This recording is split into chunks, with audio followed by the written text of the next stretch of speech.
Thanks so much for joining us for another episode of Spirit Anointed Leadership. And I'm so blessed that you're here because I'm so geeked that the two of you are here. Brad and Sam, thanks so much for joining me today. And I don't doubt that I'm going to tear up throughout our conversation today because I'm just so proud of you both and all that you've allowed the Holy Spirit to do in your lives. And your story is incredible, so I want to get right to it. So you guys pastor in a community called Wayland. Yep. And how long have you been the pastors there? Just about 6 years now. Okay. So you're senior pastor and the church has done really well. Mm-hmm. And, but you started just before COVID, so you had to ride. 8 months before COVID, we started. Yeah, I know. Definition of not great timing. Yes.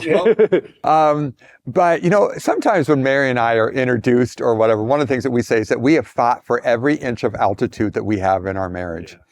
And the two of you can relate to that. And one of the things that is really interesting is that we actually recorded this a couple of years ago. And then you guys went through such a hard spot that we didn't know if A, you guys were going to stay together, and B, if we were going to be able to use it. But what a beautiful redemptive story you guys are living out. And I just so celebrate that. So let's talk about it. Yeah. You're pastoring and then you got invited to go to a retreat in Wisconsin. Yeah. What happened, Brad and Sam, during that retreat? Yeah. So a portion of that retreat is different people that are there that have a gift for the prophetic, speaking prophetic words over us and prophetic prayers. And the one that was shared over us was a little bit interesting and to be honest, a little bit unexpected at the time. Okay. It was shared in the form of a warning by Dave Gary. Okay. And what he shared with us is he said, there's going to come a moment in your marriage, in your life, where you are going to be tempted to walk away. Mm-hmm. And where the house is going to crumble down to the foundations, where the enemy is going to come against it. And what he said is, it would be the worst mistake of your life to walk away from your marriage in that moment, because God is going to rebuild it piece by piece and brick by brick. Mm-hmm. And to be honest, we didn't know what to do with that at the time. I believe that, the enemy can plant lies in our minds through ministry success and ministry failure. And what I believe I experienced was a lie in the midst of ministry success, that our marriage and our family was healthy. Because of the success that was being seen in the ministry and the church growth and all of that. That is so tempting to think that. Mary and I have thought the exact same thing, that ministry's going up and to the right. And quite frankly, the church grew dramatically quickly under your guys' leadership. We all laughed about the fact that you're not a country guy, but you got a truck. And you were like, absolutely. You live on 2 acres. Exactly. You became the mini farmer that none of us knew lived inside of you, right? And so the church grew really quickly. But meanwhile, there's some stuff going on underneath the surface of your guys' relationship that was not healthy and not good. And the ministry success was masking what was actually happening over here. So talk to us about that road. Talk to us about what was really going on. Yeah. So that was 2023 and leading up to the summer where I feel like the culmination of all of that kind of came to a head. We were just kind of being met with one trauma after another. There were multiple things that happened within our own little family unit, outside of our family, even things in the ministry that were being brought to us that we kind of felt like we needed to bear the weight of. Okay. And by the time we got up to, the summer, and again, things are going well on the outside looking in. Sure.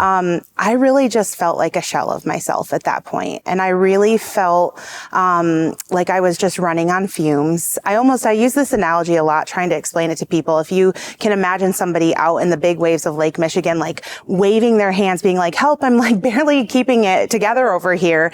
But it felt like nobody knew. And nobody noticed. And I didn't really feel like I had a place to take that, because of all of the pressure that I felt was on our shoulders to really have it all together. Yes. And so that brought us to summer. And I ended up having to sit down with Brad and have one of the hardest conversations of my life. Where I just said, I can't do it anymore.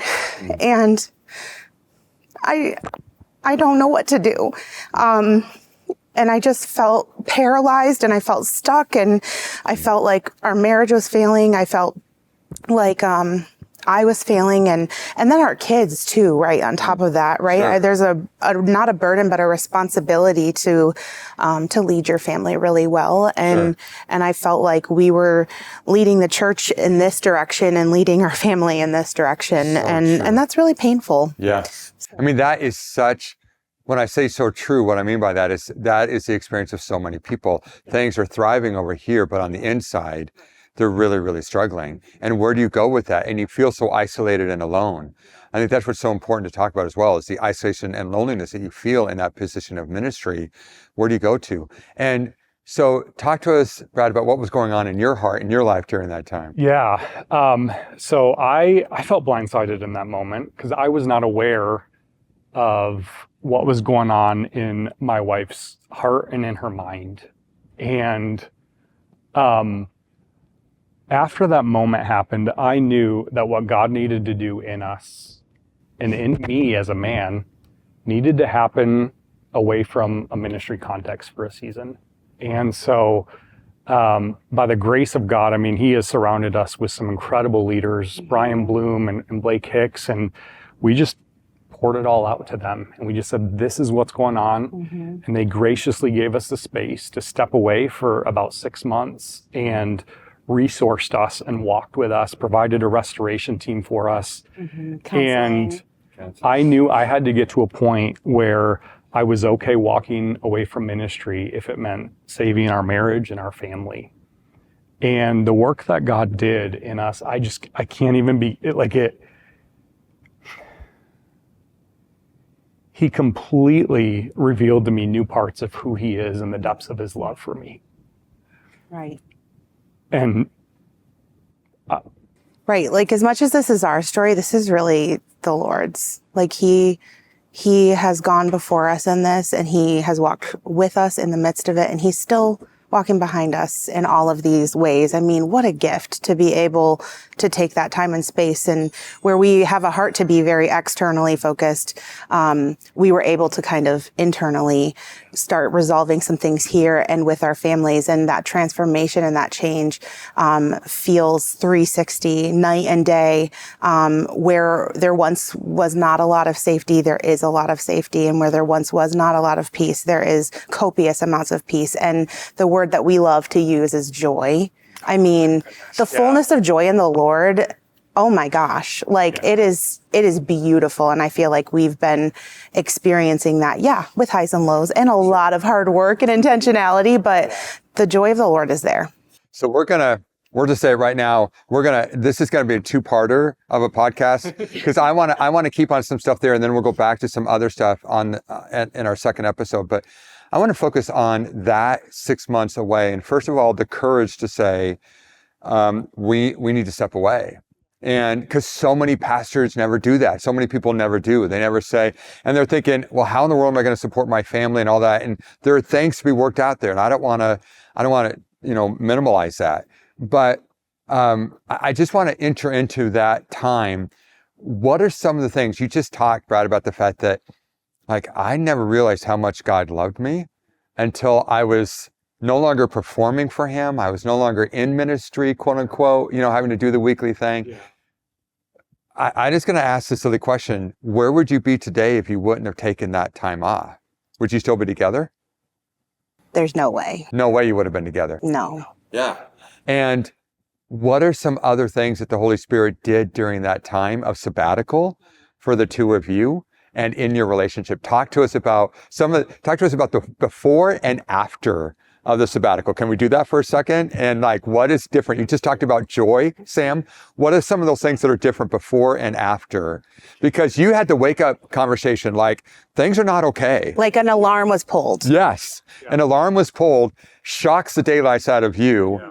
And quite frankly, you had a choice at that point to say, am I going to enter into this, or am I going to continue to pretend? Yeah.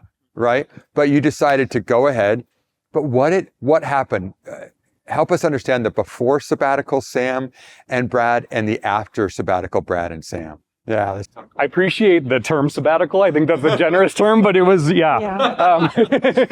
the fire alarm and step away without much preparation. there's a funny kind of thing that happened a couple days ago that I think is indicative of this. And it's such a small kind of normal life moment, but I have a really bad habit of running out of gas in my car. Like I don't know what it is. And so I know, right? And so a couple days ago, I ran out of gas on the side of the highway. And so I call my wife up, I call Sam up, and I'm like, hey, I'm out of gas. And we're laughing on the phone and like cracking up. And she's annoyed having to bring the red gas can out to me to fill it up. And she takes a picture of me and posts it on social media. And it's like, here we are again, like doing this again. And it's funny and it's lighthearted, but I think it shows some of the transformation that we've experienced, because the old Brad and Sam, I would have called her up angry and furious, maybe cussing, and just stressed to a breaking point. And there would have been no joy. And what Sam would have experienced is this like locking up, I got to fix this right now, fight or flight, and that I think was all too often the dynamic of our relationship. And so for us to be able to experience like so much joy in the little things where we can just kind of laugh at each other and experience that together, I think that's indicative of what it was like before versus what it was like after. Now there's much larger things that are different, right? That's a very small example. Sure. A couple of the things that I think we've experienced is our marriage bed used to be a place of incredible shame. Wow. And that is not the place where we should experience shame. It's actually the only place on the planet where we can show up naked and unashamed, right? The recreation of Eden. And that has completely transformed for us. The dynamic of our relationships and our friendships. I'm convinced that if a pastor has all of their closest friendships within their own church, they're not healthy. That's not a healthy dynamic. I actually believe that we need outlets and places where we can go deep covenant friendships that we can go to where outside of the church, where I can show up. Yeah, I can show up as not being the pastor, just Brad and Sam. Yeah. And so we cultivated some deep godly friendships over this last season, where even to this day, every month we get all our families together. And I think we have 14 kids all 14 together. kids last time we were together. And like, I have a friend that I meet with every Friday morning for coffee. And it's so much more intentional. And I think when it comes to health in a marriage, you can be on totally different planets about what healthy looks like in your marriage if you haven't defined that. But it's in defining what healthy looks like for us where we've been able to say, okay, we have our baselines. We know what that looks like. We know when we're veering from that and what it looks like to come back together. So sorry, I just talked a lot here. I want to come back to that before we're done with this first episode. But Sam, for you, what would you say is different now than pre-sabbatical or pre-time off? But yeah, sabbatical is probably a generous term. It's just like, no, like the house is picking on fire and we're just trying to put the house out like this thing's burning down. Nothing short of miraculous. I mean, all the glory goes to the Lord. When you think about Psalm 23 and it's saying how he prepares a table for us, I really felt like I received a word from the Lord at the beginning of that time where we stepped away that said, hey, guys, I've actually set a table for you already. All I'm doing is inviting you to come pull out a chair, sit down, and just stay a while. You don't need to go focus on all these other things. You need to come sit at this table. And that table had me and Brad and our 3 kids. I have not heard her say that before right now. And, it was such a sweet invitation and how kind of the Holy Spirit to do that for us. And, honestly, it was through counseling where we were given new language to use, not just in conversations between the two of us, but inviting our kids into healthy conversation from being a really fight or flight, panic mode, yelling family and household. It's been hey, let's sit down and create space to feel how we're feeling, but then have a conversation about how we actually do this the healthy way. We came up over that time frame with family values. Yeah. And so we have 6 family values that we have posted up in different parts of our house that our kids know what our family values are. Deuteronomy 6. Okay. Yeah. We know what our family values are. Exactly. And so again, what I said earlier in this conversation, and I'll repeat it, there was a time where my home did not feel like a safe place. especially for me to be vulnerable and me to bring like my hurting things, which was really funny to me because I'm like, yeah, all these people come to our church and they can bring their hurt, but where do I bring mine? And it should be in this relationship, but it wasn't. And then slowly but surely, more conversations, and they were hard, vulnerable conversations that we had to have over this time frame. Brad just became more and more safe for me day by day. Our kids, I think, felt that. They felt that and felt like they could come to us more often. That conversation about our marriage bed. I mean, I didn't even want to go there. I just didn't even want to participate. It was too painful for me. And just to see how much of that has changed, and not just for us to make those observations, but for literally our family and our friends to be like, we see the difference in you, and our kids too. I mean, they're a huge motivation as to why I was like, hello, let's get things right here in the house. And the joy piece, I mean. Not really. I mean, 1 Timothy 3 became such a convicting passage for me during that season, because literally Paul writes to Timothy and gives him an order for church leadership, right? Family has to be in order before the church. And that's really, I think, what we experience. So one last question for this episode. You've been, the house has no longer been on fire for a while now. You've been back engaged in ministry for half a minute now, for a while. What have you done? Give me just one or two things that you've done that when you feel that old self coming back up, or you feel some of that stuff, what do you do intentionally at that point to say, no, we're not going there? We're not going to, what are some of the things that you put in place to make sure you don't fall back to what was just your fallback position, you know? You want to answer that first? Yeah. So one of the things that I have noticed is that we have a wide range of people that we can go to with our weighty things, with our heavy things. And it's honestly, that was part of my issue, is I felt really trapped. Like, if I am struggling with something, where do I bring this? Like, because as the pastor's wife, you kind of believe this lie that you have to be perfect and have it all together all the time. And so having really trusted individuals, I have about 3 that I rotate through on a monthly basis that I can come to. And you know what I've noticed though, is because I've made changes since we came back, one of the things that I used to do was serve in every single area of the church. Like, I wouldn't be not like running around like with a chicken with my head cut off on Sundays. And you have said you felt like my love was often tied to that for you. Right. So that's why I feel like if I'm in this ministry and this ministry and this ministry, then Brad will love me more. Like, he'll be happier with me. And that was a lie that I was believing. Yes. And over the course of that time, I started believing something different and saying, no, that like actually the like foundation of love is not built on that. Yes. And so I don't overserve. I serve in the areas that bring me joy, which is all that we'd ask for anybody else. Yeah. That's awesome. Anything that you'd add to that? We've just said that like we need to have these regular spaces where we come back together and make sure that we're on the same page. And so that's things as simple as, you know, a Friday day date when we go and we calendar plan the week ahead, or even a couple months ahead, we did that with our summer. Like, just what are the pockets of joy that we have to look forward to in our summer, right? Yeah. How are we going to be intentional about investing? Where are the areas and the times where we're maybe a little bit busier, and we know we need to be intentional about that with offering extra grace for each other, or putting a date night in there, or whatever it might be.